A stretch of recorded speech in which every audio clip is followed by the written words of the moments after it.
Please like and subscribe to our channel and click the bell icon to get new video updates. Welcome to the Moth podcast. I'm Sarah Haberman, the Moth's executive director. A few weeks ago, before the ruling on Roe v. Wade, we had a special episode about body autonomy.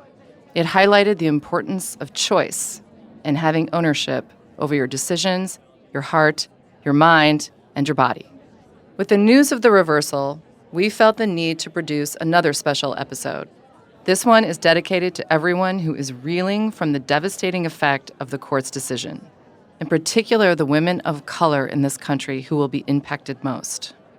If you're like me, you spent the last few days struggling to find a way forward. This episode is for all of you who need a shot of inspiration to help you regain your strength, find your voice, and restore your hope. We have two stories for you today.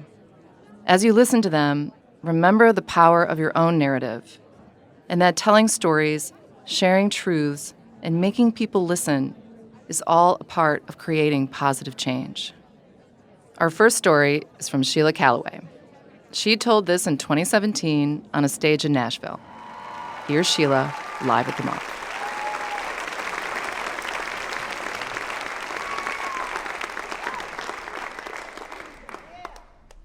So there I was, standing at the podium with my client. I was the public defender, and I was representing him when he had been charged with burglary.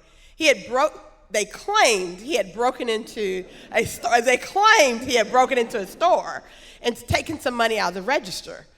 Now, the video they had wasn't really clear, and they had his fingerprints, but he used to work at that store. So there was a good reason that his fingerprints were on the thing.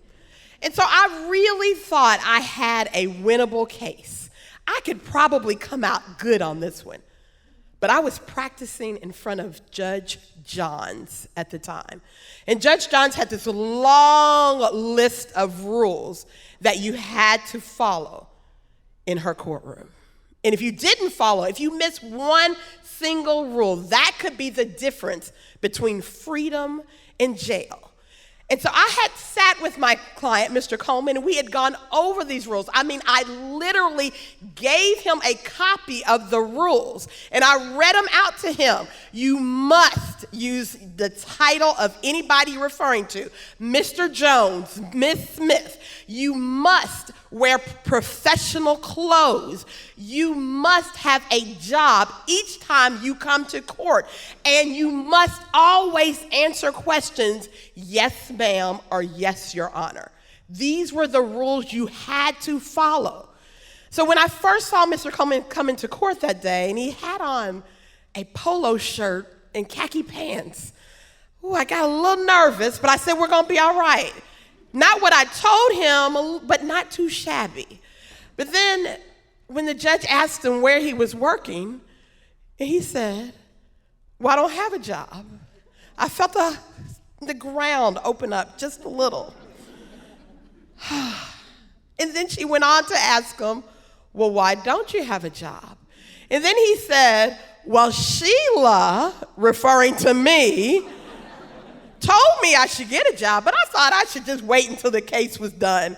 There it was, the ground completely opened up, and sure enough, he was carted off to jail. He was revoked on his bond because he didn't follow those arbitrary rules. And that was what they called justice. He ended up spending about 6 months in jail, ended up pleading guilty to get out for 2 years on probation. I started feeling really bad about what the justice system was. Was this really justice? I mean, it seemed like if you didn't follow the rules, arbitrary rules, then you could lose your freedom, and that just doesn't seem like justice. And so I got a little disappointed in our justice system. But then my supervisor, my boss, came to me one day and said, we're gonna switch you. We're gonna put you in Judge Thomas Shriver's courtroom. And I had heard about Judge Shriver, and he seemed pretty fair. But when I went into the courtroom, it just felt different. There was never this long list of rules that you had to follow. There was absolutely no dress code. It felt calm and relaxing.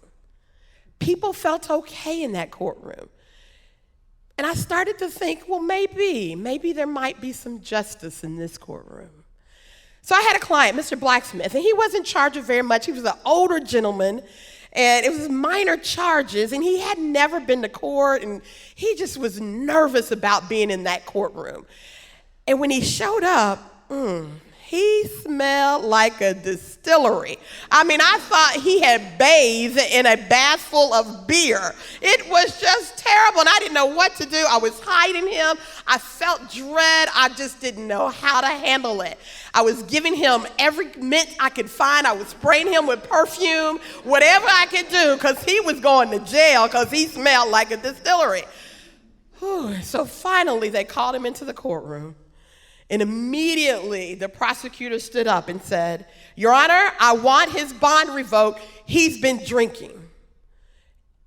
And Judge Shriver looked at us, and he must have sensed that fear and that dread. And he said to me, I asked my client if he had been drinking.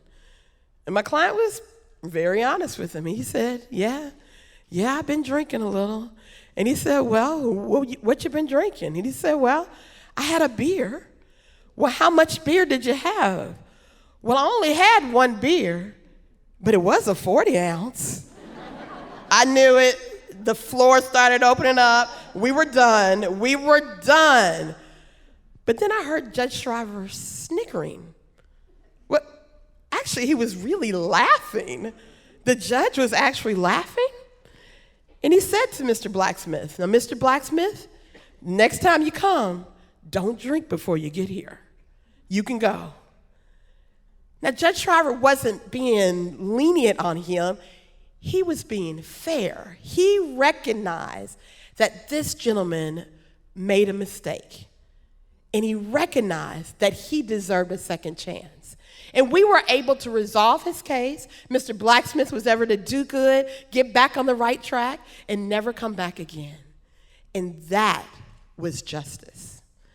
And so I started getting that hope back of justice and started now learning so much from Judge Shriver. I had the opportunity to work in his courtroom for over 3 years and just learning. And not only was he a good mentor, he was like a father figure to me.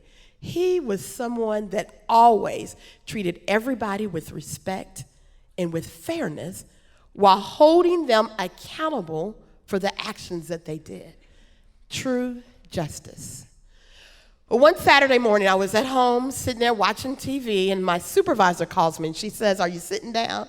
And I was like, "Well, I can sit down. What's going on?" And then she told me that the night before, Judge Shriver had died in his office. At first, I was numb. I just didn't know what she was saying. It didn't make sense to me. And she made sure I was still on the phone, and she repeated what she had said. And it just broke my heart. I heard what she said. And Judge Shriver's death was like me losing a piece of me. It was one of the hardest things I had to deal with. His courtroom was closed for several weeks.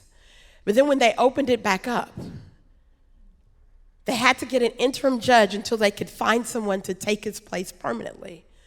And wouldn't you know it, that interim judge just happened to be the retired Judge Johns.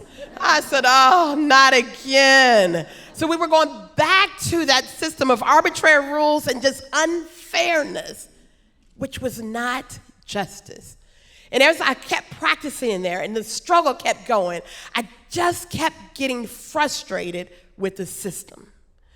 And one time I had a young kid, he was about 19 years old at the time, and he had made a pretty serious mistake. He was at the ATM machine, he found a card, he was like, ooh, and he took the card with him and he started using it. He went and bought some gas, he bought some pizza, he went and got a DVD player, he was starting on some other stuff and got some little stuff to go with it, and then all of a sudden it clicked to him, ooh, this is not right.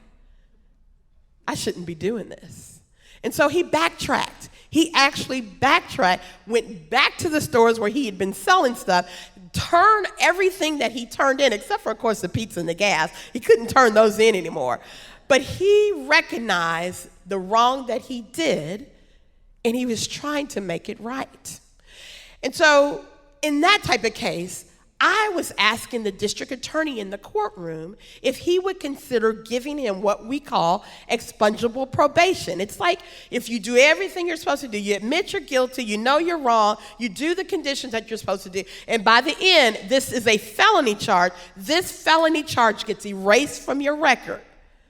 And in this case, it was so important for this felony charge to be erased from this kid's record, because if he had a felony, he couldn't get a good job.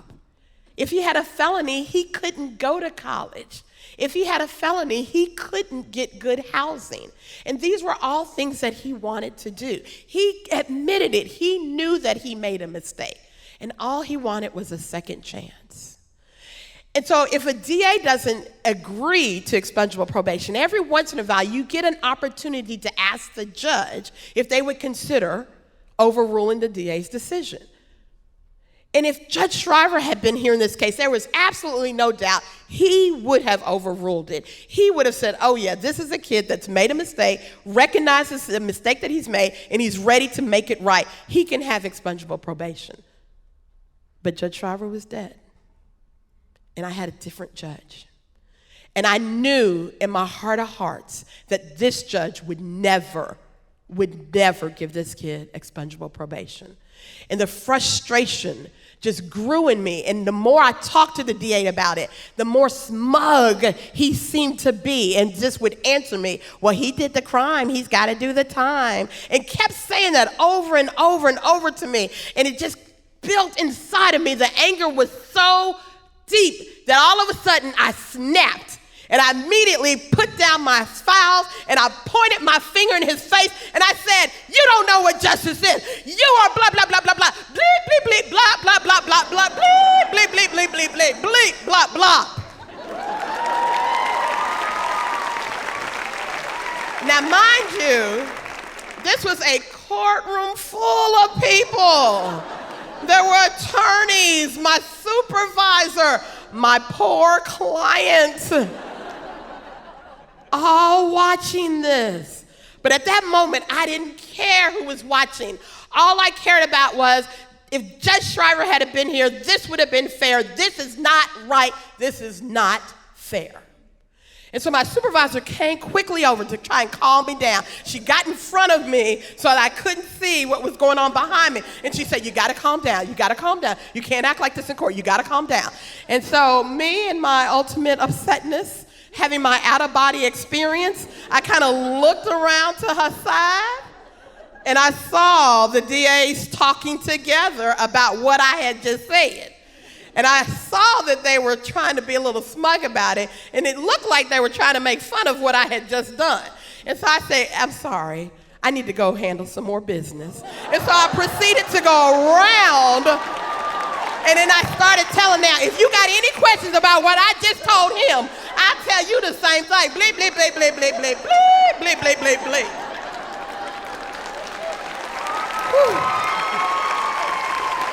And boy, did I feel good. Now, my client didn't get the expungable probation.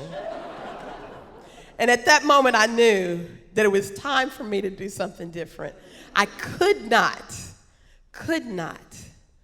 practice law in a place that I didn't feel was fair or just, in a place that was just controlled by someone's random arbitrary rules. I had to do something different. And so I struggled a little in that court for a little while longer, for about 2 months. And then all of a sudden, one of the attorneys, one of the public defenders that worked in the juvenile division was leaving. And they needed someone to take his place. And so I quickly volunteered. And the first day I went to juvenile court, it felt like Judge Shriver's home all over again. It felt like people really trying to work with our youth and trying to make a difference in their lives. It felt like people who knew that our youth were going to make mistakes and they just needed a second chance. And I felt like we had some justice all over again. And so 20 years later, almost 20 years later, I stand before you as the juvenile court judge.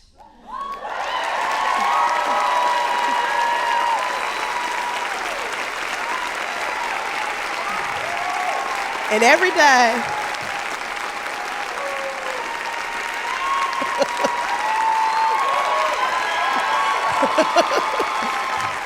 and every day as that juvenile court judge, I think about that lesson that I had learned from Judge Schreifer, that people make mistakes, that people are unique, that people are going to make some errors, but it's up to us to build them up and to give them a second chance.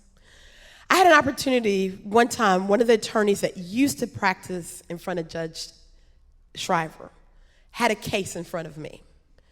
And after she finished her case, she came to me and she said, practicing in front of you made me feel like practicing in front of my favorite judge all over again.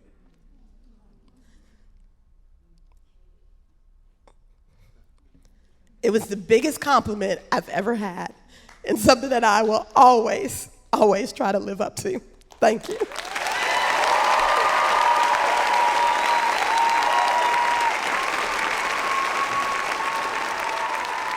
That was Sheila Calloway.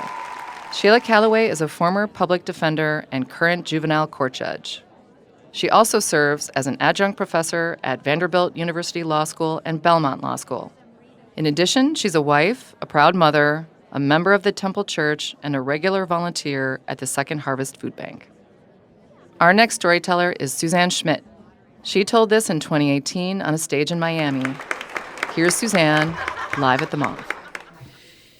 So the first sentence I ever learned in Italian was "Si prega di portare libertà," which means "please bring to me liberty," or in my great-grandmother's case, bail money.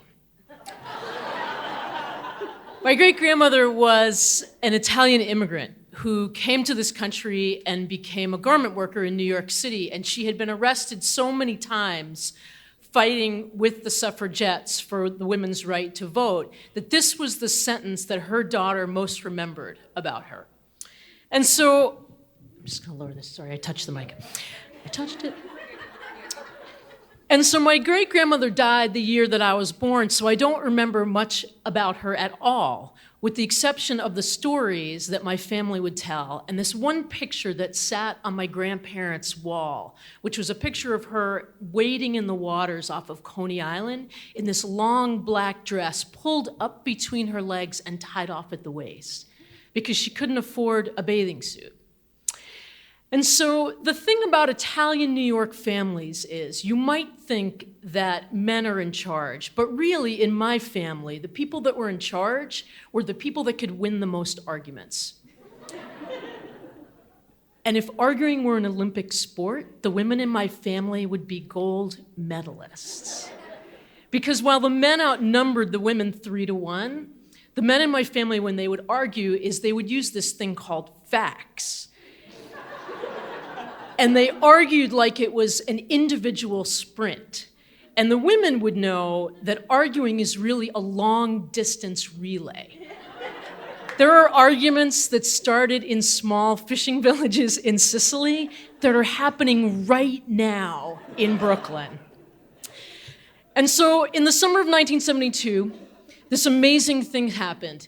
And on television one day was Karen Carpenter playing the drums. And I had to pick an instrument. And I knew I wanted to be a drummer. So I knew in order to do this, I'd have to convince the women in my family that this was a good thing to do. And so one Sunday afternoon at dinner, I said, I want to be a drummer. And instantly, my grandfather said, women don't play the drums. And my aunt turned around and she said, yeah, women can play the drums. She can play whatever she wants. And my father then said, well, there are no women drummers. And my grandmother looked at him and said, Karen Carpenter plays the drums. And I thought, the gold medal's going to the women. And then my grandfather said, well, I don't think she's a very good role model. And my grandmother looked at him and said, you're not a very good role model either. And yet you are still here. And my grandfather said, well, she wears pants on stage. And my grandmother said, you wear pants, and again, you are still here. And the gold medal goes to the women. And so that fall, I joined a drumline, me and 9 boys. Now, the other thing that was happening in 1972 was that Title IX had just been passed. So women were showing up everywhere, and boys were pissed. And so I showed up every day with my drumsticks, and I practiced really hard. And in spite of everything that they did, they stole my sheet music, they would take my drumsticks, I persevered. And so when this came for the winter concert, the bandmaster picked me to play the drum set. And this was an incredible honor, and I knew every single stroke of that music. And my parents were so proud that my mother bought me this long green velvet flowing gown. And so this thing was incredible, and I get on stage, and I'm playing along, and I look over, and all the boys are kind of snickering at me and laughing at me, and I'm like not just paying attention at all. And then I realize somewhere between the Hanukkah medley and Frosty the Snowman that a long velvet gown is not the best thing to play for the drum set. And so I look out into the audience, and I'm panicked, and Rabin Kluglein looks over at me, he's like, I'll take your drum set solo. And I was like, hell you will, I'm doing this. And I'm not quite sure how I'm gonna get into the position for the drum set in this long gown. And I look out at my family, and there's like 3 rows of them. My grandmother is so proud, she's crying. And I know in that moment what I need to do. And I stride up to the corner of that stage, and I reach down and I pull that dress up between my legs. And I tie that frickin' thing off at the waist, and I sit down at the drum set, and I frickin' rock that thing.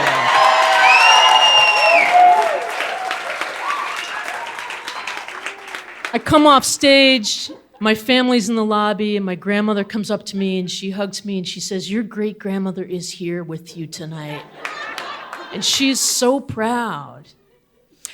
I fell asleep that night with the cymbals kind of ringing in my ears and that feeling of your heart pounding in your chest when you've worked really hard for something and you've been able to achieve. And I realized I don't think my great-grandmother meant bail money at all. I think she meant liberty. I think she meant the right for women to vote. I think she meant the right for us to show our legs at Coney Island on a hot summer day without being harassed. And I think she meant the hope that comes that if you work really hard for something, even if you don't get to achieve it, that one day maybe your daughter or your granddaughter or your great-granddaughter will get to be up on stage and they will just get to rock that frickin' thing.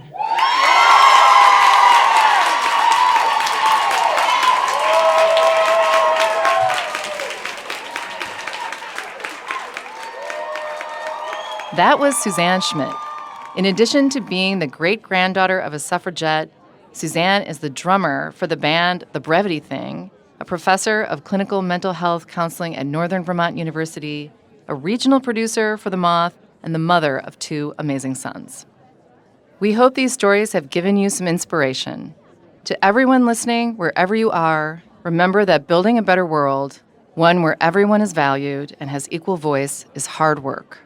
We hope that after listening to these stories, you'll be inspired to volunteer, to donate, to take one of a million small actions that together can make real change. Because together, we can chart a path forward. Sarah Haberman is the Moth's longtime executive director.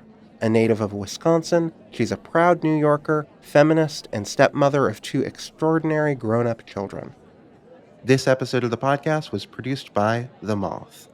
The Moth's leadership team includes Catherine Burns, Sarah Haberman, Jennifer Hickson, Meg Bowles, Kate Tellers, Jennifer Birmingham, Marina Kluche, Suzanne Rust, Brandon Grant, Inga Glodowski, Aldi Kaza, Sarah Austin Jeunesse, and Sarah Jane Johnson. All Moth stories are true, as remembered by Storytellers. For more about our podcast, information on pitching your own story, and everything else, go to our website, themoth.org. The Moth's podcast is presented by PRX, the Public Radio Exchange, helping make public radio more public at peerx.org.